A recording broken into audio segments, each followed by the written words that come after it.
आता एकनाथ शिंदेंनी शिंदेसेना ही भाजपमध्ये विलीन करावी आणि आम्ही त्या बदल्यात शिंदेंना मुख्यमंत्रीपद देऊ असं भाजपचं म्हणणं आहे। आता भाजपनं शिंदेंना ही ऑफर देण्यामागचं कारण काय? आता भाजपनं शिंदेंना ही ऑफर देण्यामागचं दुसरं कारण म्हणजे केंद्रीय मंत्रिमंडळाचा विस्तार किंवा केंद्रीय मंत्रिमंडळामध्ये होऊ घातलेले फेरबदल। आता सध्याची केंद्रातली परिस्थिती बघितली तर मोदी सरकार हे बॅकफूटवर गेलेलं आपल्याला बघायला मिळतं। म्हणजे नीटच्या पेपर फुटीचा मुद्दा असेल किंवा आर्थिक समस्यांचा मुद्दा असेल, म्हणजे आर्थिक पातळीवर महागाई मोठ्या प्रमाणावर वाढते आणि आपल्या अर्थव्यवस्थेचा बँड वाजलाय हे सगळ्याच देशवासियांना कळून चुकलंय आणि त्यामुळं मोदींची प्रतिमा ही काहीशी मलिन झाली किंवा भाजप आणि मोदी हे बॅकफूटवर गेलेत आणि या महागाईमुळं सगळा जो रोष आहे तो मोदींवर आणि त्यांच्या मंत्र्यांवर येताना दिसतोय आणि हा रोष जर आपल्याला कमी करायचा असेल तर मोदींना मंत्रिमंडळात फेरबदल करावे लागणार आहेत आणि नवीन आणि चांगल्या चेहऱ्यांना संधी द्यावी लागणार आहे आणि नरेंद्र मोदी त्यांच्या मंत्रिमंडळात जे बदल करणार आहेत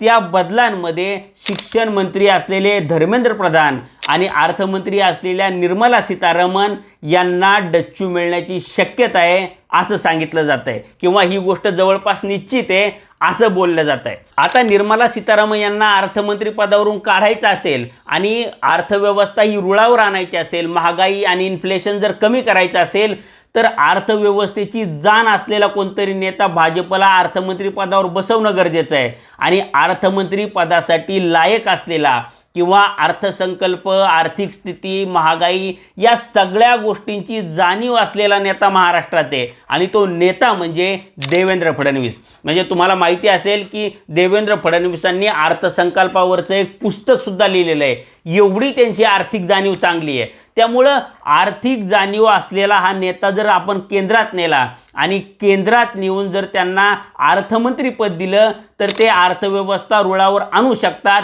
असं भाजपला वाटतं। आता जर देवेंद्र फडणवीसांना केंद्रात नेलं आणि त्यांना अर्थमंत्रीपद दिलं तर भाजपला महाराष्ट्रात नवा मुख्यमंत्री बसवावा लागणार आहे आणि भाजपचा कोणताही नेता त्या तोडीचा आहे असं भाजपच्या नेत्यांना आणि महाराष्ट्रात कोणालाच वाटत नाहीये आणि जर दुसरा कोणता नेता जर भाजपनं त्या ठिकाणी बसवला तरी एकनाथ शिंदे हे त्या नेत्यावर हवी होऊ शकतात किंवा त्या नेत्याला दबावात आणू शकतात अशी परिस्थिती आहे आणि त्यामुळे जर आपण एकनाथ शिंदेंना जर स्वतःकडे घेतलं तर आपला हा प्रॉब्लेम सॉल्व्ह होऊ शकतो असं भाजपच्या श्रेष्ठींना वाटतं।